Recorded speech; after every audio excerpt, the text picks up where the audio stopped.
Good morning. నేను మీ కావ్య. ఒక BJP corporator కొడుకు 30 మంది బాలికల పైన అత్యాచారం చేసిన ఘటన గోవాలో.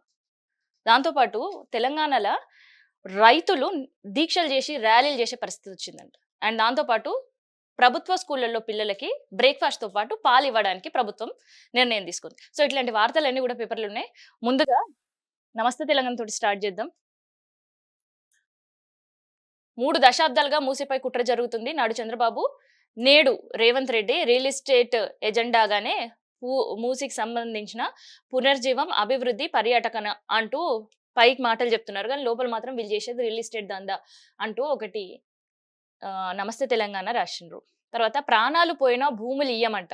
ఉన్న భూమిని గుంజుకుంటే బతికేదెట్లా? పారిశ్రామిక పార్క్ పేరిట భూముల్ని లాక్కోవద్దు. ప్రభుత్వానికి కొల్లాపూర్ రైతుల డిమాండ్. పరిగిలో ర్యాలీ, జాతీయ రహదారిపై ధర్నా, సీఎం ఎమ్మెల్యేలకు వ్యతిరేకంగా నినాదాలు, గంటన్నర పాటు ఆందోళన, ట్రాఫిక్ జామ్, రైతుల అరెస్టు, పోలీసుల యత్నం, ఉద్రిక్త పరిస్థితి. అడ్డుకోవద్దంటూ ఎస్ఐ కాళ్లు మొక్కిన రైతులు. ఏం జరిగింది? ప్రాణాలు పోయినా భూములు ఇచ్చేది లేదని కొల్లాపూర్ గ్రామ రైతులు ప్రభుత్వానికి వేడుకున్నారట. ఇండస్ట్రీ పార్క్ పేరిట తమ భూములు లాక్కోవద్దంటూ బుధవారం ఆందోళన బాట పట్టారు. కొల్లాపూర్ నుంచి పరిగి చేరుకొని రాస్తారోకో చేసిండ్రు. ధర్నా నిర్వహించారు. కొడంగల్ చౌరస్తా నుంచి బస్టాండ్ వరకు ర్యాలీగా వచ్చిండ్రు రైతులు. అక్కడ బైఠాయించి కాంగ్రెస్ సర్కారు తమను రోడ్డు పాలు చేస్తుందని ఆవేదన వ్యక్తం చేశారు. భూములు లాక్కుంటే చావే శరణ్యం అంటూ స్పష్టం చేశారు. ప్రభుత్వానికి స్థానిక ఎమ్మెల్యే రామ్మోహన్ రెడ్డి వ్యతిరేకంగా నినాదాలు చేశారు. తమను కొద్దిపాటి భూమి లాక్కుంటే తమ కుటుంబాలు వీధిన పడతాయని చెప్పి ఆందోళన వ్యక్తం చేశారు. భూమికి భూమి ఇవ్వాల్సిందే, అట్లయితేనే రేడియల్ రోడ్డుకి సహకరిస్తామని చెప్పి డిమాండ్ చేసిండ్రు. సో, నష్టపరిహారం ఇస్తే ఆ నష్టపరిహారానికి భూమి దొరకదు అంటూ కలెక్టర్కి మొరబెట్టుకున్నారు. గ్రామ సభని అడ్డగించిండ్రు బాధితులు, నిరసన వ్యక్తం చేశారు. సో, మూసీ ఏంటిది మూసీ సుందరీకరణ అని జనాలకు సంబంధించిన భూములు లాక్కునే ప్రయత్నం, తర్వాత వాళ్ళు రోడ్డునవ్వడం, ధర్నా చేయడం ఇవన్నీ కొనసాగుతుంది. ఈ ఎపిసోడ్ ఆల్రెడీ కంటిన్యూ అవుతుంది. ఇంకోవైపు హైడ్రా కూల్చివేతలు, ఎఫ్టీఎల్లు, బఫర్లును అప్పుడెప్పుడో శాటిలైట్ పిక్చర్‌లో చెరువుంది, ఇప్పుడు లేదు, మీరు కబ్జా పెట్టిర్రని హైడ్రా కూల్చివేతలు. సామాన్యులు, పేద ప్రజలు, వెలుగుమట్ల బాధితులు ఇంకా పాపం వాళ్ళు రోడ్డు పైనే ఉన్నారు. ప్రభుత్వానికి కోర్టు హెచ్చరికలు జారీ చేసినా కూడా ఇంకా వాళ్ళు రోడ్డు పాలే, ఇల్లు లేక వాళ్ళింట్లో వీళ్ళింట్లో కిరాయికి తీసుకొని బతుకుతున్న పరిస్థితి. సో, ఇవేవి సరిపోదన్నట్టు ఇప్పటికే అన్నదాతలకు ప్రభుత్వము ఎంత మోసం చేయాలో అంతకంటే ఎక్కువ మోసం చేసింది. ఎంత కష్టపెట్టాలో అంతకంటే ఎక్కువ కష్టాలే వాళ్ళు పడుతున్నారు. ఒకవైపు ప్రకృతి వైపరీత్యాలు, ఇంకోవైపు ప్రభుత్వ కష్టాలు. ఇవి చాలదు వీళ్ళ పైన అన్నట్టు వాళ్ళకుండే వ్యవసాయ భూమి కూడా రేడియల్ రోడ్డు కోసం లాక్కునే ప్రయత్నం చేస్తుంది. సో, పరిగి చౌరస్తా దగ్గర నిన్న అన్నదాతలందరూ కూడా ఆందోళనకు దిగిన పరిస్థితి. ఇన్ జనరల్‌గా ప్రతిపక్షాలు వెళ్లి ప్రొవోక్ చేసినా, అధికార పక్షం ఏమిచ్చినా ఇయ్యకున్నా వాళ్ళ కష్టాలేదో వాళ్ళు పడుతుంటారు. వాళ్ళ తిప్పలేదో వాళ్ళు పడుతుంటారు. సాగుకి ప్రకృతి వైపరీత్యం వచ్చి పంట నష్టపోయినా, వాళ్ళ అప్పుల పాలైనా వాళ్ళకి తెలిసిందేందంటే మళ్ళీ పంట పండియడం, కాస్తో కూస్తో ఇంట్ల వాళ్ళ కోసం నిలవబెట్టుకోవడం, మిగతా మార్కెట్‌కెళ్ళి అమ్మడం, ఆ తర్వాత వచ్చిన డబ్బులతో అప్పులు తీర్చడం. పెద్ద లాభాల్లో రైతులేం బ్రతకట్లే. కోటీశ్వరుల్లో ఉండే రైతులు చాలా అరుదైన పరిస్థితి. సో, అట్లాంటి రైతులు భూమి పైన ఆధారపడితే అప్పులున్నా మళ్ళీ అదే భూమి పైన ఆధారపడి మళ్ళీ పంటలు పండించిన పరిస్థితిలో ఉంటే, అదే భూమి వాళ్ళకి లేకుండా పోతదంటే ఏం చేయాలి రైతన్నలు? ఆందోళనలు చేయకపోతే ఇంకా వాళ్ళకి ఏం ఆప్షన్ ఉంది? మీ భూములు లాక్కుంటాం, మేము నష్టపరిహారం ఇస్తామని. జనరల్‌గా ఒక ల్యాండ్ రిజిస్ట్రేషన్ గురించి మనం మాట్లాడదాం. గవర్నమెంట్ వాల్యూకి ఈ తెలంగాణలో ఏ ఒక్క పట్టణంలో గాదు, గ్రామంలో అయినా ప్రభుత్వం నిర్ణయించిన రిజిస్ట్రేషన్ ఫీజుకే రిజిస్ట్రేషన్‌లు జరుగుతాయా? అదే రేట్‌కి ప్రజలు అమ్ముతున్నారా? కొంటున్నారా? అట్లాంటిది వ్యవసాయ భూమికి రేట్ ఎక్కువ పలికే పరిస్థితిలో ప్రభుత్వం ఇచ్చే నష్టపరిహారం వాళ్ళకి ఏ కొసకు సరిపోతది? ఆ నష్టపరిహారం తీసుకొని ఇంకో చోట భూమి కొనే పరిస్థితి ఉంటదా? జీవితంలో రైతులు మళ్ళీ భూమి కొనలేని పరిస్థితి. ఆల్రెడీ 55, 60 సంవత్సరాల వయసులో వాళ్ళ భూమిని కాపాడుకోవడం, వ్యవసాయం చేయడం సచ్చే వరకు ఇది ఒక్కటి మాత్రమే వాళ్ళకి తెలుసు. అట్లాంటి పరిస్థితిలా ఇవాళ మళ్ళీ రైతుల భూములు లాక్కుంటే వాళ్ళు ఏం చేయాలి? సో, అన్నదాతల ఊస ఇంత అంత గాదు. సో, అదే వార్తని ఇక్కడ హైలైట్ చేస్తూ రాసిండ్రనమాట. నిరసనపై ఉక్కుపాదం, నిరుద్యోగులకు సంబంధించి అసెంబ్లీ ముట్టడించిండ్రు. ఆ సందర్భంలో నిరుద్యోగులని పోలీసులు అరెస్ట్ చేశారు. హామీలు నెరవేర్చమంటే నిర్బంధిస్తారా? ప్రభుత్వం తీరుపై నిరుద్యోగులు జేఏసీ కన్నెర చేశారు.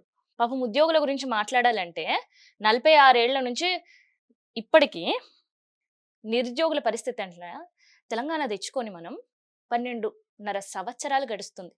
అయినా ఇంకా ఉద్యోగాల గురించి, ఉద్యోగాలు ఇయ్యమని గురించి గతంలో ఆంధ్ర పాలకులకి మాకు ఉద్యోగాలు వస్తలేవు. అండ్ తెలంగాణ ఉద్యమానికి one of the main cause ఏందంటే మా ఉద్యోగాలు మాకు గావాలి. సో, అప్పటినుంచి నిరుద్యోగుల పోరాటం 12.5 సంవత్సరాల నుంచి కంటిన్యూ అయితుంది. గత ప్రభుత్వం 10 సంవత్సరాలు మోసమే. గత ప్రభుత్వం హయాంలో తూతూ మంత్రంగానే అండ్ ఈ ప్రభుత్వం ఏకంగా అసెంబ్లీ సాక్షిగా మేము ఉద్యోగాలు ఇవ్వలేమని చేతులెత్తేసారు. మేనిఫెస్టోలో ఎలక్షన్ ముందు హామీ ఇచ్చారు. తర్వాత వదిలేసారు. తెలంగాణలో ఏదైతే ఉద్యమం నిరంతరం జరుగుతుంది అనంటే అది తెలంగాణకు సంబంధించిన నిరుద్యోగుల ఉద్యమాన్ని రేపు గిన్నిస్ బుక్ ఆఫ్ రికార్డ్ చేసినా కూడా ఆశ్చర్యపోనక్కర్లేదు. రేపు చరిత్రలో తెలంగాణలో నిప్పు రాజుకునే ఉద్యమం ఏదైతే ఉంది నిరంతరంగా తెలంగాణ రాష్ట్రం సాధించిన తర్వాత కూడా తెలంగాణ వాళ్ళు ఉద్యమిస్తూనే ఉన్నారు అంటే ఇజ్జత్ పోయే పరిస్థితి బయట రాష్ట్రాలకు ఉంటుంది. అయినా కూడా ఏంటిది అంటే మన ప్రజల్ని మనమే మోసం చేసుకున్న దుస్థితి. గతంలో ఆంధ్ర పాలకులు చేసిర్రు. ఇప్పుడు తెలంగాణ రాష్ట్రం తెచ్చుకున్న తర్వాత సొంత పాలకులు చేసే పరిస్థితి. ఉద్యోగులు నిలువెల్లా మోసపోయే పరిస్థితి. సో వాళ్ళు నిరసన చేశారు. పోలీసులు వాళ్ళని అడ్డుకున్నారు. సో అదే వార్తని ఇక్కడ హైలైట్ చేస్తూ రాశారనమాట. నమస్తే తెలంగాణ. ఆర్టీసీ సమ్మెకు జాతీయ మద్దతుంటది. ఎప్పుడు సమ్మెకు పిలుపునిచ్చినా కలిసొస్తాము అంటూ గూడా జాతీయ మద్దతు తెలిపింది. జేఏసీకి మద్దతుగా ప్రతిపక్ష పోరాటాలుంటాయి. ఆర్టీసీ కార్పొరేట్ శక్తులకు అప్పగించొద్దు. మహాలక్ష్మి సంస్థ సిబ్బంది తగువు పెట్టింది. అండ్ దాంతో పాటు జాతీయ కార్మికుల సంఘం స్పష్టం చేసిందంట. సో కార్మిక సంఘాలు గూడా కలిసి రావడానికి సిద్ధంగా ఉన్నాయి. సో అలాంటి పరిస్థితి. ఇప్పటివరకు మనం హైదరాబాద్ ఎల్‌పీజీ గురించి చూసినాం. పెట్రోల్ బంక్‌ల రష్ గురించి చూసినాంగా. ఇప్పుడు చూడండి తమాషా ఎట్లుందో. జమ్మూ కాశ్మీర్‌లో అనంతనాగ్‌లో ఎల్‌పీజీ సిలిండర్ల కోసం నిరీక్షిస్తున్న జనం. సిలిండర్ల లైన్‌లో పెట్టుకొని నించున్నారు. యూపీలో ప్రయాగ్‌రాజ్‌లో పెట్రోల్ బంక్ దగ్గర గుమిగూడిన వాహనదారులు. ప్రయాగ్‌రాజ్‌లో ఏంది హైదరాబాద్‌ల 2 రోజుల నుంచి గదే పరిస్థితి ఉంది. ఆలస్యం కాకముందే త్వరగా తేల్చండి అంట. ఒప్పందంపై ఇరాన్‌కు ట్రంప్ హెచ్చరించింది. అమెరికాలో ప్రత్యక్ష చర్చలపై ప్రసక్తే లేదు. ఒప్పందం ప్రతిపాదనకు ఇరాన్ ఏమంటది అనేదుంది. భారత్‌కు హార్మోజ్ తెరిచే ఉంటుంది. ఇరాన్ విదేశాంగ మంత్రి స్పష్టం చేసిండు. అబ్బా! సో ఇది చాలా చాలా గుడ్ న్యూస్. అటు ఎల్‌పీజీకైనా అండ్ దాంతో పాటు ఇటు పెట్రోల్, డీజిల్ మనం కష్టాలు పడుతున్నాం గదా! వాటికైనా ఇదొక గుడ్ న్యూస్. హర్మోజ్ భారత్‌కి వెల్కమ్ చెప్తుంది అంటే మనకు సంబంధించిన ఎగుమతులు, దిగుమతులకు ఫ్రీ. అటు సామాన్యులపై నేరుగా ఎఫెక్ట్ పడే, ఇంపాక్ట్ పడే అవకాశం లేదు. అండ్ దాంతో పాటు ఇక్కడి నుంచి వెళ్ళే రైతులకు సంబంధించి ఉల్లి గావచ్చు, గుడ్డు గావచ్చు, నాన్ వెజ్ గావచ్చు, పళ్ళు గావచ్చు అండ్ ప్రత్యేకంగా మామిడి సీజన్ స్టార్ట్ అయితది కాబట్టి 5-10% అక్కడికి ఎక్స్‌పోర్ట్ అవుతది. అనంతపురం జిల్లా నుంచి అరటి కూడా 5-10% అక్కడ పోతది కాబట్టి హర్మోజ్ ఓపెన్ అయింది అంటే రైతుల కష్టాలు తీరంటూ సామాన్యులకు కూడా కాస్త వెసులుబాటు ఉండే అవకాశం ఉంటదన్నమాట.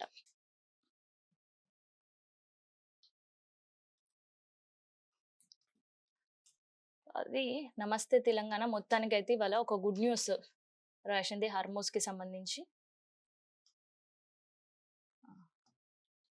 25 మంది బాలికలపై లైంగిక దాడి. గోవాలో బీజేపీ కార్పొరేటర్ కుమారుడు అకృత్యం. బీజేపీ నాయకుడి కుమారుడు ఒకరు గోవాలో 25-30 మంది బాలికపై లైంగిక దోపిడీకి పాల్పడమే కాక వారి వీడియోలను చూపిస్తూ బ్లాక్‌మెయిల్‌కి పాల్పడుతున్నారనే దారుణమైన ఘటన దక్షిణ గోవాలో వెలుగు చూసింది. 22 ఏళ్ల సాహం నాయక్‌గా గుర్తించిన నిందితుడు బీజేపీ కార్పొరేటర్ కొడుకుగా గుర్తించాడట. ప్రాథమిక విచారణలో నిందితుడికి గత 3 ఏళ్లుగా మైనర్లను వేధిస్తున్నాడు, బలవంతం చేస్తున్నాడు అనే ఆరోపణలున్నాయి. అవి నిరూపణ కూడా జరిగాయి. సో ఏమనాలి? వీళ్ళేమో ప్రజాప్రతినిధులు ఉంటారు. కార్పొరేటర్లు, ఎమ్మెల్యేలు, ఎంపీలుగా ఉంటారు. కానీ వీళ్ళ పిల్లలు ఏం చేస్తున్నారు? ఇట్లాంటి ఇక హిందుత్వ పార్టీకి ఎవరు అనంటే అది మేమే. మా రక్తం గోస్తే ఆరెంజ్ కలర్ పడతది అని చెప్పుకునే వాళ్ళు కూడా ఉన్నారు. కానీ పైకొకలాగా, లోపల ఇంకొకలాగా. ఇట్లాంటి కార్పొరేటర్లని ఏం చేయాలి? 3 ఏళ్ల నుంచి చిన్న చిన్న పిల్లల్ని, మైనర్ పిల్లల పైన అట్లాంటి అకృత్యాలు చేస్తుంటే ఎట్లా తరిమికొట్టాలి? ఈళ్ళు దేశ ద్రోహుల కంటే గూడా ఇంకేదైనా వర్డ్ ఉంటే వాడాలి వీళ్ళపైన. ఒక ఎంపీ ఏమో డ్రగ్స్ కొట్టి దొరుకుతాడు. ఒక మాజీ ఎమ్మెల్యేనేమో ఆ farm house care of address ఏందంటే ఇల్లీగల్ యాక్టివిటీకి ఇది కేర్ ఆఫ్ అడ్రెస్. ఎక్కడి నుంచో గోవా నుంచి తెస్తాడు. ఇక్కడ పార్టీ అరేంజ్ చేస్తాడు. ఇక్కడ నుంచి సేల్ చేస్తాడు. వీళ్ళందరినీ ఏం జేయాలనేది దీనిపైన గూడా ఒక నిర్ణయం తీసుకుంటే బావుంటదేమో కోర్టులు. సో, ఇది నమస్తే తెలంగాణ. ఒకసారి దిశ పేపర్ చూద్దాం. 14 మంది సజీవ దహనం. ఏపీలో మల్కాపురంలో ఘోర రోడ్డు ప్రమాదం. టిప్పర్‌కు ఢీకొని ప్రైవేట్ ట్రావెల్స్ బస్సు. ఆంధ్రప్రదేశ్‌లో గురువారం ఉదయం ఘోర రోడ్డు ప్రమాదం జరిగింది. మల్కాపూర్ జిల్లా రాయవరం సమీపంలో ఒక ప్రైవేట్ ట్రావెల్స్ బస్సు ఢీకొట్టడంతో మంటలు చెలరేగాయి. ఈ ప్రమాదంలో 14 మంది సజీవ దహనమయ్యారు. ప్రమాద సమయంలో బస్సులో 41 మంది ఉన్నట్లు అధికారులు చెప్తున్నారు. అయితే ఏదైతే ఈ హరికృష్ణ ట్రావెల్స్ సంబంధించిన బస్సు నిన్న ఉదయం ఈ బస్సు యాక్సిడెంట్ అయిన వెంటనే హరికృష్ణ ట్రావెల్స్ బయటకి వచ్చి బాధితులను మేము ఆదుకుంటాము, లేదంటే ఈ ఘటనకి కారణాలు ఇవ్వు, లేదంటే ఇంకొకటి చెప్పలేదు. ఫస్ట్ ఎక్కడి నుంచి అయితే టికెట్స్ బుకింగ్ కౌంటర్ ఉందో వాళ్ళందరూ కూడా ఎస్కేప్ అయిన పరిస్థితి.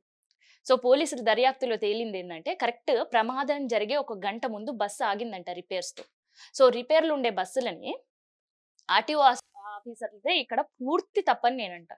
ఎందుకు తెలుసా? ఇట్లాంటి ప్రైవేట్ ట్రావెల్స్ దగ్గర కొంతమంది లాలూచి పడి డబ్బులు తీసుకొని ఫిట్‌నెస్ లేకున్నా, పర్మిషన్‌లు లేకున్నా వాళ్ళ పైన ట్రాఫిక్‌లు చలాన్‌లు వేలల్లో ఉన్నా కూడా మా కళ్ళు మూసుకొని మాకేం కనిపియయి అని అనుకుంటారు. సో, ఆ కనిపియని కళ్ళు మూస్తే ఇట్లా సజీవ దహనం అయితుంటారు.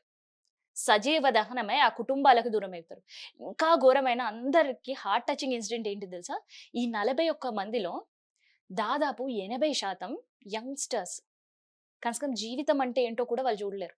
22 సంవత్సరాల నుంచి 25 వయస్సులో ఉండేవాళ్ళే ఎక్కువ మందున్నారు. ఇంకా తర్వాత 25 నుంచి 33 వయసులో ఉండేవాళ్ళు చాలా తక్కువున్నారు.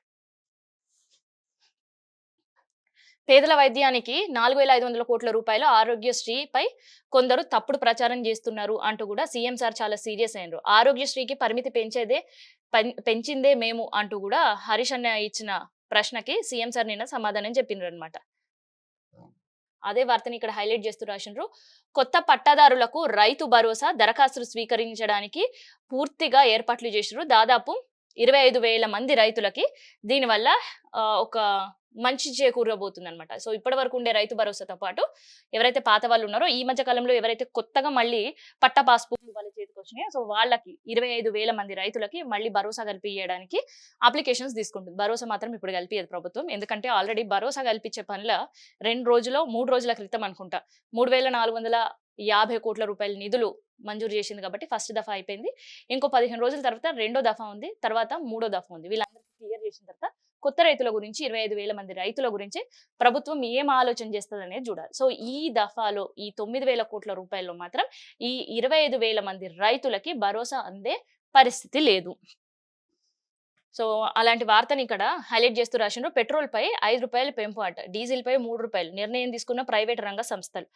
పీఆర్‌సీ గడుపు పెంపు అట. సో ఈడ పెట్రోలు, డీజిల్ అబండెంట్ ఉంది అని కేంద్రం చెప్తది.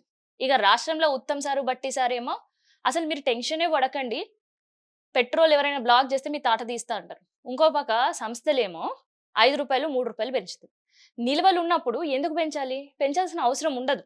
నిల్వలు లేనప్పుడే కొసరి పెట్రోలు ఇయ్యడం కావచ్చు, లేదంటే రేట్లు పెంచడం కావచ్చు ఉంటది.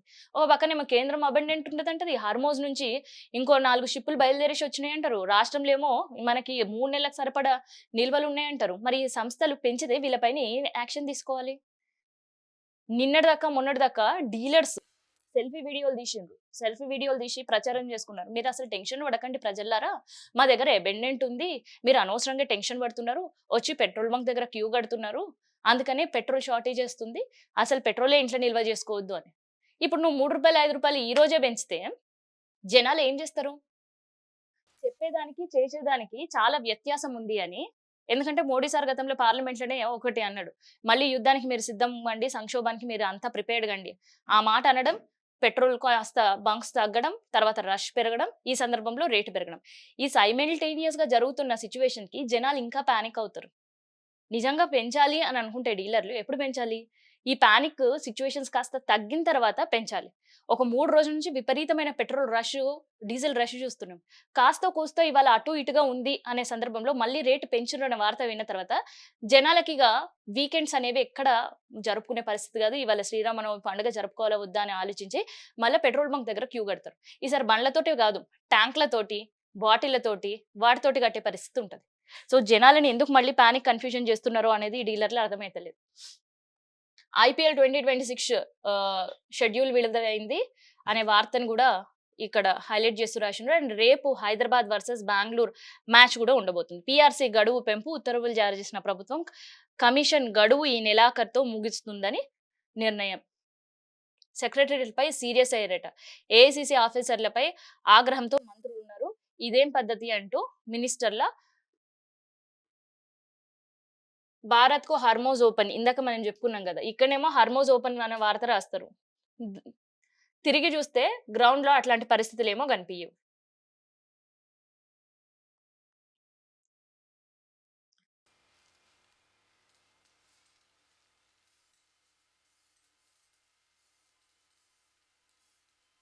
తెలుగు చూద్దాం.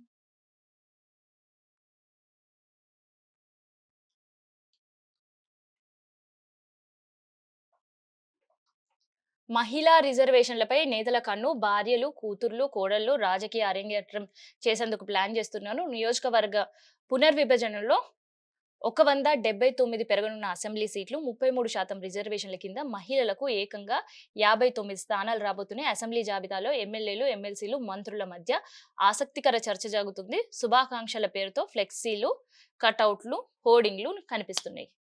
సో, ఆల్రెడీ చాలామంది ఇంకో 2.5 సంవత్సరాలు ఎలక్షన్స్ ఉన్నప్పటికీ వాళ్ళ ప్లేస్‌లో వాళ్ళ కోడళ్ళనో, కూతుర్లనో, భార్యలనో అరంగేట్రం చేయించాలి రాజకీయాలు అని ముందుగానే ప్రణాళిక యేసుకున్నారు.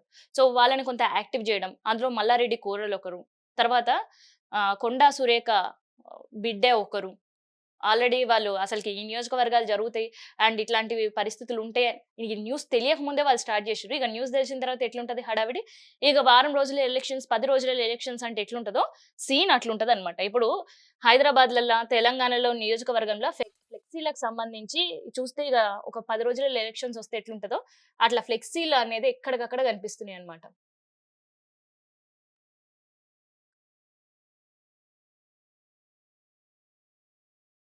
ఇరాన్ సుప్రీం లీడర్‌గా ఉండమన్నారు. నేనే వద్దన్నా అంట. అమెరికా అధ్యక్షుడు డొనాల్డ్ ట్రంప్ కామెంట్. అనుచిత వింత వ్యాఖ్యలు చేస్తున్నాడు అని ఈ డొనాల్డ్ ట్రంప్‌నంట తీసుకొచ్చి "నువ్వు ఖమేనీ చనిపోయారు గదా!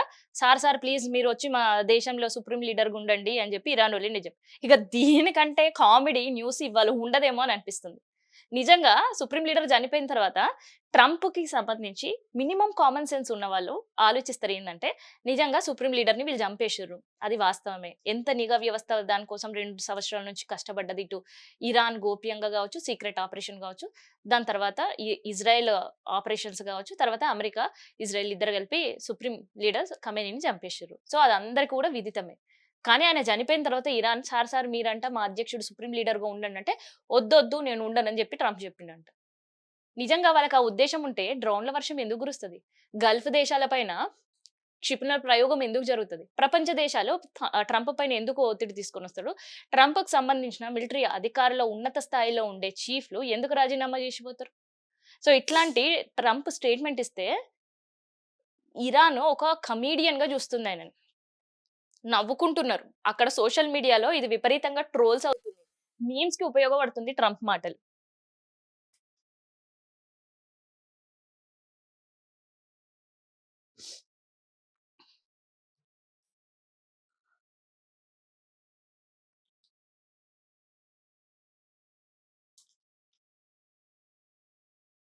నిషేధిత భూములపై హై లెవెల్ కమిటీ వేస్తారట. బాధితుల సమస్యలను పరిష్కరించేందుకే ప్రభుత్వం సిద్ధంగా ఉంది ఎల్లప్పుడూ మంత్రి పొంగులేటి అన్నారట. ఆలేరు ఎమ్మెల్యే బీర్ల ఐలయ్య ప్రశ్నలకు క్లారిటీ ఇచ్చిండ్రు. ఇందిరమ్మ ఇండ్లకు 22A భూముల పరిధిలోనే చర్చలు జరుపుతామన్నారు. చర్చిస్తారా అని బీర్ల ఐలయ్య అడిగితే దానికి సంబంధించిన పొంగులేటి సార్ సమాధానం ఇచ్చిండ్రు అసెంబ్లీలో. కమిటీ రిపోర్ట్ల ఆధారంగానే అసెంబ్లీలో చర్చ నిర్ణయం తీసుకుంటామన్న మంత్రి. జర్నలిస్టులకు కనీస వేతనం, పెన్షన్ ఇవ్వాలని కూనంనేని డిమాండ్. గురువారం 0 అవర్‌లో ప్రజా సమస్యల సభ దృష్టికి తెచ్చిన సభ్యులు. సో, సభలో ఎవరైనా మాట్లాడుతుర్రు ప్రజా సమస్యల గురించి అంటే, అది కూనం నేను ఒక్కరే అనిపిస్తుంది నాకైతే. నిన్నంతా సారా పైన చర్చ జరిగింది. గ్రామీణ ప్రాంతాల్లో అభివృద్ధి ఆగమైతుంది. అసెంబ్లీలో బీఆర్ఎస్ ఎమ్మెల్యే సుంత లక్ష్మారెడ్డి ఫైర్ అయ్యిండ్రు. కేంద్రం ఇచ్చిన 1300 కోట్ల రాష్ట్రం వాటా ఎక్కడిది? ఎక్కడ? అని నిలదీసిందంట. దానికి సీతక్క సమాధానం. సో, ఎవ్వరు ప్రశ్నించిన బీఆర్ఎస్ సంబంధించిన వాళ్ళు, గట్టిగా బీఆర్ఎస్ సంబంధించిన ఎమ్మెల్యేలు ఎవరన్నా స్పందిస్తుర్రు, మంత్రులు ఎవరన్నా స్పందిస్తుర్రు అంటే, అది ఫస్ట్ ప్లేస్ సీతక్కకే ఇయ్యాలి. అటు బీఆర్ఎస్ వోళ్ళనైనా, ఇటు కాంగ్రెస్ వోళ్ళనైనా. సీఎం సార్ చెప్పిన క్లాస్ సీతక్క చాలా క్లియర్‌గా ఇన్నది. అందుకనే ఆ ఇంప్లిమెంట్ అనేది చేస్తుందనమాట. మేమేం పని చేయకపోతే ఊర్లల్ల భేషజాలు ఉండేవి. కాకపోతే అవేవి లేవు అని జెప్పి సీతక్క కౌంటర్ ఇచ్చింది. సో, అదే వార్తని ఇక్కడ హైలైట్ చేస్తూ గూడా రాశిండ్రనమాట. 6 రోజుల్లో 5 రకాల టిఫిన్ ప్రభుత్వ బడులలో బ్రేక్‌ఫాస్ట్ స్కీమ్ మెనూ రెడీ చేసిన అధికారులు. 2 రోజులు మిల్లెట్ ఇడ్లీ, ఒక రోజు మిల్లెట్ ఉప్మా, మరో 3 రోజులు పూరి, దోస, బోండా, ఇంకో 3 రోజుల పాటు 3 రోజులు పాలు అండ్ రాగి జావ. 19 లక్షల మంది స్టూడెంట్‌కి అందనున్న పౌష్టికాహారం. ఈ స్కీమ్ కోసం 720 కోట్ల రూపాయలు ఖర్చు చేస్తుంది ప్రభుత్వం. రాష్ట్ర వ్యాప్తంగా వివిధ సర్కారు బళ్ళు ఎన్నున్నాయి? 26,178 సర్కారు బడులలో సుమారు 19 లక్షల మంది స్టూడెంట్స్ చదువుతున్నారు. పేద కుటుంబాల నుంచి వచ్చిన విద్యార్థులకు ఉదయం ఎలాంటి అల్పాహారం తినడం లేదు. దీనివల్ల చదువుపైన శ్రద్ధ పెట్టలేకపోతున్నారు. పలు రిపోర్టులు వెల్లడించినాయంటే ఈ నేపథ్యంలో ప్రభుత్వం స్కూళ్లలో, కాలేజీలలో సీఎం బ్రేక్‌ఫాస్ట్ స్కీమ్ ప్రారంభించాలని నిర్ణయం తీసుకున్నారు. జూన్ 12 నుంచి దీన్ని అమలు చేయాలనున్నారు. అండ్ ఈ స్కూల్ ఎడ్యుకేషన్‌కి సంబంధించి ఈ నిధులు కూడా రిలీజ్ చేయాలన్న ఆలోచనలున్నారు. అయితే ముందుగా 720 కోట్ల రూపాయల నిధులు గూడా విడుదల జేయాలి అనే ఒక ఆలోచనలో ప్రభుత్వం ఉన్నట్టు ఇక్కడ రాసిర్రు. అయితే సోమవారం దోస, పాలు అంట, మంగళవారం మిల్లెట్ ఇడ్లీ, రాగి జావ ఇవ్వబోతున్నారు. బుధవారం పూరి, పాలు ఇవ్వబోతున్నారు. అండ్ గురువారం రోజు మిల్లెట్ ఇడ్లీ, రాగి జావ, శుక్రవారం మిల్లెట్ ఉప్మా, పొంగల్, పాలు అండ్ శనివారం రోజు బోండా, రాగి జావ ఇవ్వబోతున్నట్టు ఒక నిర్ణయించిర్రు. చాలా మంచి నిర్ణయం ఇది. రాష్ట్ర వ్యాప్తంగా ఉండే 60,000 సర్కారు బడులకి ఇట్లాంటి నిర్ణయం తీసుకుంటున్నారంటే సీఎం సార్ గరికపాటి గురువు గారి మాట వినలేరు. గుడ్డు పెడితేనే ఓరలేని గరికపాటి గురువు గారు మరి ఇప్పుడు బ్రేక్‌ఫాస్ట్ స్కీమ్ గురించి రేపొద్దున ప్రవచనాలలో ఇది కూడా చెప్తారేమో. నిజంగా మొన్న సోషల్ మీడియాలో తర్వాత ప్రవచన కర్తలు గావచ్చు, వేద పండితులు గావచ్చు, తల్లిదండ్రులు గావచ్చు, విద్యావేత్తలు గావచ్చు, కవులు గావచ్చు, కళాకారులు గావచ్చు, మేధావులు గావచ్చు, వీళ్ళందరూ ఇచ్చిన డోస్‌కి నాకు తెలిసి మళ్ళీ మాట్లాడకుండా ఉంటేనే గురువుగారి గౌరవం ఇంకా పెరుగుతది. ఈసారి మళ్ళీ పేద విద్యార్థుల భోజనం గురించి, ఇక ప్రభుత్వం కొత్తగా ఇంప్లిమెంట్ చేస్తున్న ఇట్లాంటి స్కీమ్‌ల గురించి మాట్లాడితే, గరికపాటి గారి ప్రవచనాలు వినేవారి సంఖ్య, ఫాలోవర్ల సంఖ్య కూడా తగ్గే అవకాశం ఉందేమో అని నాకనిపిస్తుంది. ఎందుకంటే పేద విద్యార్థుల కోసం ప్రభుత్వం చాలా మంచి స్కీమ్ తీసుకొనొస్తుంది. ఎందుకంటే ఈ రిపోర్ట్‌లు నాకు తెలిసి ఇట్లా ప్రభుత్వాల సర్వేలు చేస్తుంటాయి. ఇలా కేంద్రానికి సంబంధించిన న్యూట్రిషన్స్, తర్వాత పిల్లల ఆరోగ్యం, ఎత్తు, బరువు వాళ్ళు పెరుగుతున్నారా లేదా? వాళ్ళకి ప్రోటీన్ ఎంత అందుతుంది? వాళ్ళ ఇమ్యూనిటీ ఎట్లా ఉంది? వీటి పైన కేంద్రం రాష్ట్రం ఈ 2 కలిపి ఒక సర్వేలు చేస్తారు. ఈవెన్ అంగన్‌వాడీ దగ్గర నుంచి స్కూల్స్ వరకు 10థ్ క్లాస్ పిల్లల వరకు ఈ సర్వేలు చేసినప్పుడు ఆ రిపోర్ట్ అంతా కూడా కేంద్రం వరకెళ్తది. ఏ రాష్ట్రాల్లో అయితే పిల్లలు బలహీనంగా ఉన్నారో ఆ రాష్ట్రాలకి కేంద్రం పంపుతుంటది. ఆ ప్రకారంగా రాష్ట్రాలు నిర్ణయం తీసుకుంటారు. ఇదంతా కూడా బియాండ్ జరుగుతున్న ఒక స్టడీస్. అదంతా ఎక్కడ జరుగుతది? ప్రభుత్వ స్కూళ్ళల్లో జరుగుతది. అంగన్‌వాడీలలో జరుగుతుంది. బాగా డబ్బులు ఎక్కువున్నోళ్ళు, కార్‌లలో తిరిగోళ్ళు ఎవ్వరు కూడా ప్రభుత్వ స్కూళ్ళల్లో, అంగన్‌వాడీలో పంపియరు. సో, వాళ్ళ పిల్లలకు సంబంధించిన ఆరోగ్యం సూపర్‌గుంటది అని ఆలోచిస్తారు కాబట్టి ఈ పిల్లల పైన కాన్సంట్రేట్ చేస్తారు. అప్పుడు ప్రభుత్వాలు ఏం చేయాలి? ప్రభుత్వాలు వాళ్ళకి సంబంధించిన అల్పాహారం, తర్వాత భోజనం, గుడ్డు, పాలు, వాళ్ళకి పౌష్టికాహారం ఇయ్యాలని నిర్ణయాలు తీసుకుంటుంటాయి. సో, ఎందుకంటే వాళ్ళు గనక ఇమ్యూనిటీ తక్కువున్నా, వాళ్ళకి హెల్త్ ఇష్యూస్ వచ్చినా వాళ్ళు మళ్ళీ ప్రభుత్వ హాస్పిటల్ ఎళ్ళాలి. ఇంకేదైనా డిసీజ్ వస్తే ప్రైవేట్ హాస్పిటల్‌లో వెళ్ళలేని పరిస్థితి ఉంటది. అట్లా ప్రాణాలు కోల్పోతున్న పిల్లల సంఖ్యలు కూడా పెరుగుతున్నాయి. సో, వీటన్నిటికి చెక్ పెట్టాలి అంటే ముందునే అంటే prediction is better than cure అంటారు గదా! సో, అట్లా ప్రభుత్వాలు అరాకొర వాళ్ళకుండే దాంతోటి కొంచెం బడ్జెట్ రిలీజ్ జేసి కార్యక్రమాలు చేస్తుంటాయి. ఇక గరికపాటి లాంటి గారు ఏదైతే చెప్తుంటారో సో, ఆ చెప్పే దాంతో పాటు వీటి గురించి గూడా మాట్లాడిన సందర్భాల్లో ఇదొక కాంట్రోవర్సీకి తెరలేపుతది. సో, ఆకునూరు మురళి సార్ సిఫారసు మాత్రం ప్రభుత్వం ఎంత గట్టిగా నమ్ముతుందో అండ్ దాంతో పాటు కేంద్రం ఇచ్చే ఇట్లాంటి రిపోర్ట్‌ల పైన గూడా ఒక సర్వేలు చేయిస్తుంటారు. సో, ఆ సర్వే రిపోర్ట్ ఆధారంగానే పిల్లలకి తెలిసిందేందంటే పొద్దున పిల్లలు ఏం జేస్తారు అంటే కొంతమంది చాయ్ తాగేసి వస్తారట. ఇంకొంతమంది ఏం తినకుండా, ఇంకొంతమంది రాత్రి మిగిలిన అన్నమో లేదంటే అటో ఇటుగా కొంతమంది ఒక 10-15% టిఫిన్స్ చేసేసి వస్తున్నారట. మెజారిటీ ఆఫ్ పిల్లలు ఏం తినకుండా స్కూల్‌కి వస్తున్నారు. చేస్తున్నారు. సో, వాళ్ళ ఇష్యూస్ రావడం, చదువు పైన శ్రద్ధ లేకుండా ఉంటున్నాయి అని జెప్పి ప్రభుత్వం గుర్తించి, ఆ పిల్లల కోసం ఒక మంచి స్కీమ్ స్టార్ట్ జేసింది. సో, ఈ స్కీమ్‌ని అందరూ గూడా స్వాగతించాలి. అండ్ ఈసారి అకాడమిక్ ఇయర్ నుంచి పిల్లలకి కేవలం మధ్యాహ్నం భోజనం మాత్రమే గాదు, మార్నింగ్ బ్రేక్‌ఫాస్ట్ గూడా ఉండబోతుంది. అయితే ఇక్కడ పథకాలు ప్రవేశపెడతారు. ఆదిలో అవి చాలా బ్రహ్మాండంగా నడుస్తాయి. ఒక 3 నెలలు, 4 నెలలు. కానీ ఆ తర్వాత ప్రభుత్వాల నిర్లక్ష్యం గావచ్చు, కాంట్రాక్ట్ ఉద్యోగులకు డబ్బులు చెల్లించకపోవడం గావచ్చు, వీటి వల్ల పథకాలన్నీ గూడా నీరుగారే పరిస్థితి. అట్‌లీస్ట్ ఈ పథకమైనా ఎట్లయితే జీరో టికెట్ నడిపిస్తుర్రో, ఆర్‌టీసీకి డబ్బులిస్తుర్రా లేదా పక్కన పెడితే, అది మాత్రం రాష్ట్రంలో సక్సెస్‌ఫుల్‌గా నడుస్తుంది. సో, ఆ స్కీమ్ కోటాలోనే ఈ స్కీమ్ గూడా చేరాలని నేను కోరుకుంటున్నా. సో, ఇదన్నమాట ఇయాల పేపర్ అనాలిసిస్. మళ్ళీ రేపు పొద్దున పేపర్‌తో మళ్ళీ కలుద్దాం.